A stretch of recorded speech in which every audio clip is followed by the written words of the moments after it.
নিরাপত্তা দেওয়ার জন্য বাংলাদেশের সরকারই যথেষ্ট। দিল্লির কোনো মায়া কান্নার দরকার নাই।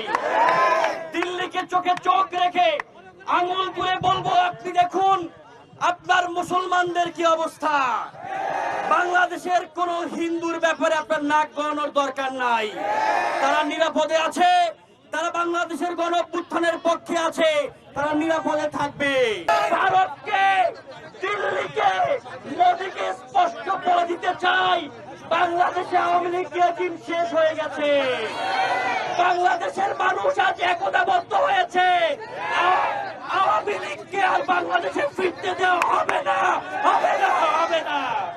সুতরাং ভারত যদি আওয়ামী লীগ আমলের মতো আমাদেরকে আবারও কলোনি বানাইতে চায়, তাদের প্রতি আমাদের স্পষ্ট জবাব, শরীরে এক বিন্দু রক্ত ফোটা থাকা পর্যন্ত আমরা ভারতের আধিপত্য মেনে নেব না, নেব না, নেব না।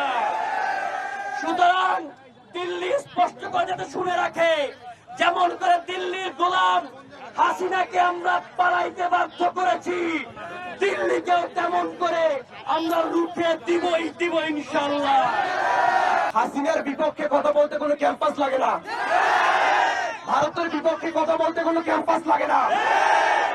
ব্যাপারটা হচ্ছে কি জানেন, হাসিনাকে আমরা তাড়াই দিছি না, হাসিনাকে ভারত গিলতেও পারতেছে না, ছাড়তেও পারতেছে না।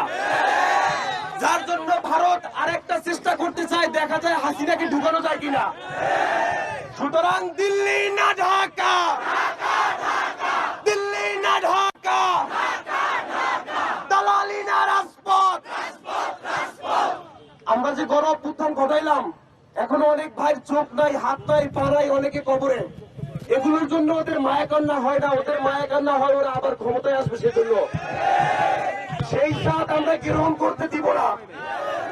আমরা বাংলাদেশের মানুষ আজকে দেখেন কত এক। চট্টগ্রামে যে খুন করা হলো, আমরা সবাই রাস্তায় নেমেছি।